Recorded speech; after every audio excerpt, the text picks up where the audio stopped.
It's time now for the World Cup Roundup show with Emily Boyle. We've got some quite interesting games to debrief today, Emily. Yeah, and as usual, with me here to get through the details is Tando Sabiha. I'll be coming to you a little bit later, but before I come to you, let's go through last night's results again, just so everyone knows what we're talking about. The evening of football started with quite an unexpected walk in the park for the Netherlands, who beat Sweden 5-1. Germany narrowly avoided a trampling by the Elephants of the Ivory Coast, thanks to a last-minute goal. World Cup newbies Curaçao got their first World Cup point ever, thanks to a draw against Ecuador, and Japan marked the 1000th World Cup match in style by putting 4 past Tunisia, sealing Tunisia's fate in the process. The Eagles of Carthage will be flying home after this group stage. Yeah, we start with that surprising Netherlands-Sweden game. The Oranges looked really dominant in that match. Yeah, well, Houston was definitely a problem for Sweden yesterday. They were up against a very hungry Dutch side indeed,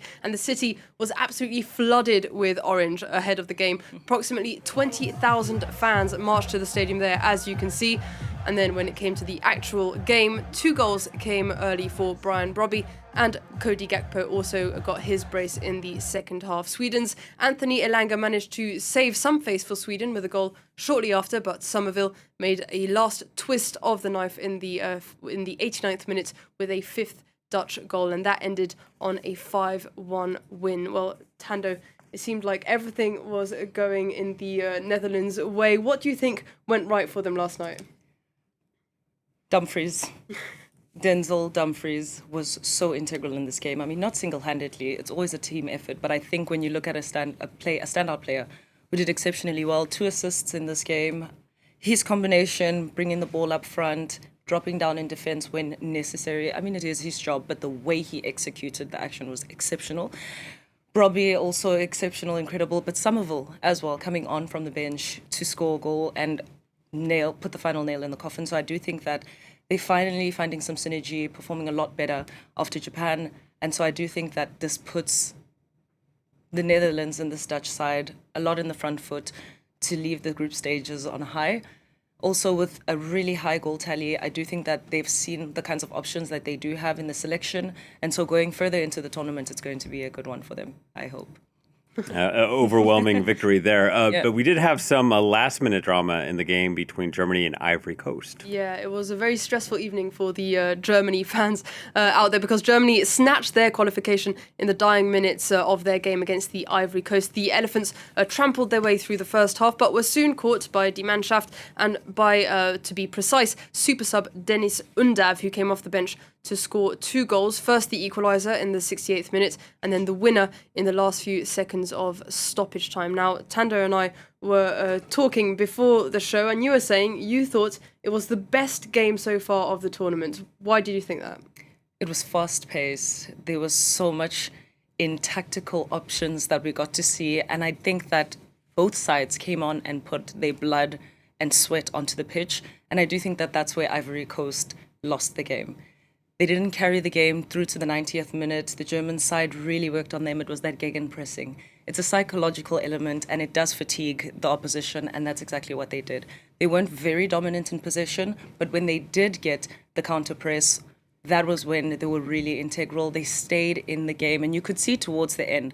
I do think that this is also a comparison of tactics of the respective managers, because the decision-making that was made by each manager, Emirates Faye made a couple of forced substitutions. We saw a few players. Kessier was also fatigued in this game, who was really integral in midfield, putting all the work in for Diallo to finish. We saw it in the first half. That was how the first goal was created. It was a beautiful interplay between the two of them.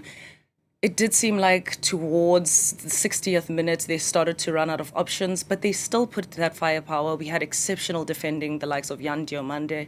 Crazy player. Yeah, Singo. I do think that Yan Diomande has been under the spotlight during this tournament, but I think a standout defender for me last night was Singo. He really made it difficult for the Germans to perform. He also came off covering his face, looking like he was tired, in tears, in pain. So I do say that they put everything onto that pitch, and that's where the Germans finished them off. They tired them out with that gegenpressing that has been known for their German style of football, and it actually worked. They fired through till the end, and in those dying minutes, they capitalized on it and actually got a win. So congratulations to the Mannschaft.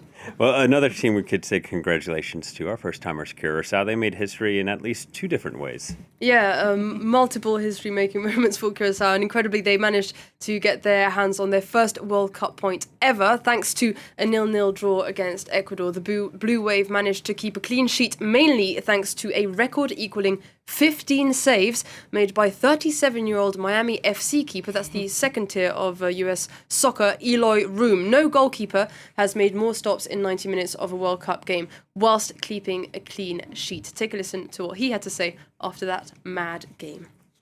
No, of course, you want to, as a goalkeeper, you grow in the game with the saves, but I think the first one was the most important save, and after that, I knew no ball was going to go into it. I think it was pretty good. No, of course, it was, for us it feels like a win. We have a point in a World Cup, it's really unbelievable, and we fought with the whole team, it's unbelievable. Now, apparently, he's also said that he thinks he should probably get a statue back in Curaçao, which I think he does deserve. But his performance helped secure that precious first World Cup point for the Blue Wave, a remarkable achievement for a country whose population is around 160,000, around the same as the 17th arrondissement. Brilliant result. It even earned them a royal visit. Have a look at these images.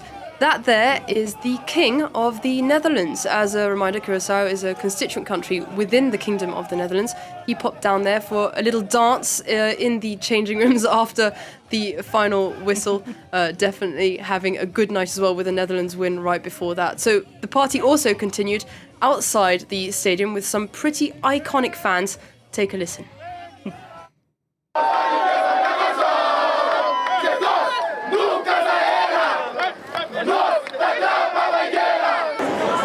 Curaçao is here, my boys are here, and we're loving it, man. Curaçao brings the vibe, the energy, the music, and today we got the points we deserved.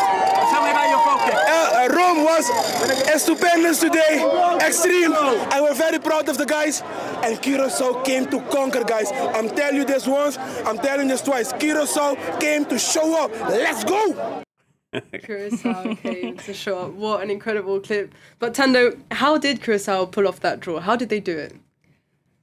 They stayed in the game. They made it very difficult for Ecuador to score. Defensively, they were really well organized, but they did also put a lot of pressure on Ecuador in the final third, in their own final third. There were so many chances, especially in the second half, that the Ecuadorians could have capitalized on to at least get a 2-0 win.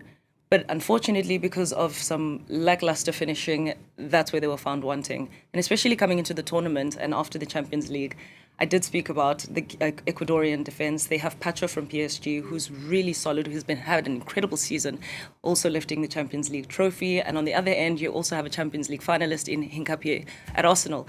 So I did mention that this was going to be a defense that I wanted personally to keep my eyes out on, and perhaps for other viewers as well.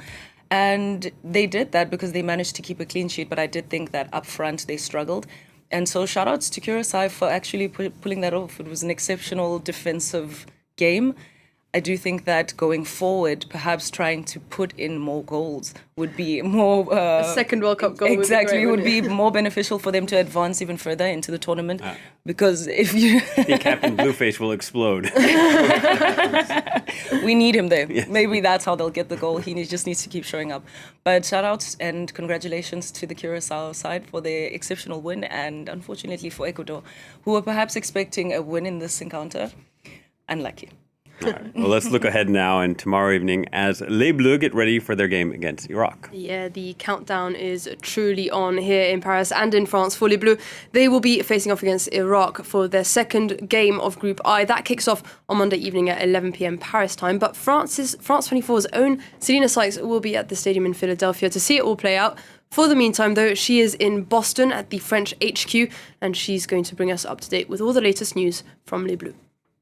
I'm here at Bentley University, which is where France's training base is. I'm here on an American football pitch, but just about 50 metres behind me on a football pitch. France have had their final training session before they head off to Philadelphia on a Sunday for their second group stage game against Iraq. We heard from two defenders in a press conference, starting with Luca Dean, who's one of several players who could be concerned by a potential squad rotation by Didier Deschamps, the left-back for Aston Villa.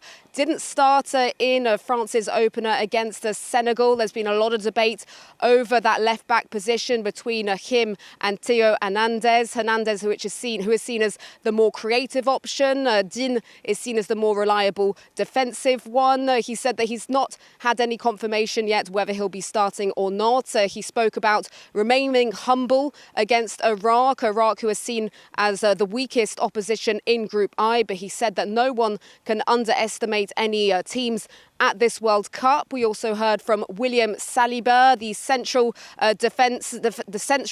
defender for Arsenal, who spoke about the twinges he's been having in his bag, which has been a cause for concern for the French camp. He admitted that he's not at 100%, but he says that World Cups only come about every 4 years and that he's grinning and bearing it and playing through because this is such a big occasion. He also spoke about Iraq being a tough team to come up against. He said that no one should be underestimated. France, who'll be hoping to get 3 points in their second group stage game to secure qualification, because there'll be a tough third group stage game against dark horses Norway.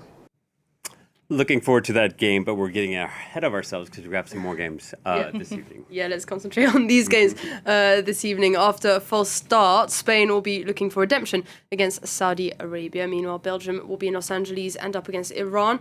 At midnight, Paris time, Uruguay faces off against Cape Verde. And in the early hours of Sunday morning, the Kiwis face the Faroes in that New Zealand-Egypt game. Spain will be hoping to get their first win in the competition, of course, after that shocking draw. It was quite a surprise. The top favourites going against World Cup debutants Cape Verde and only walking away with a draw prompted quite a lot of criticism.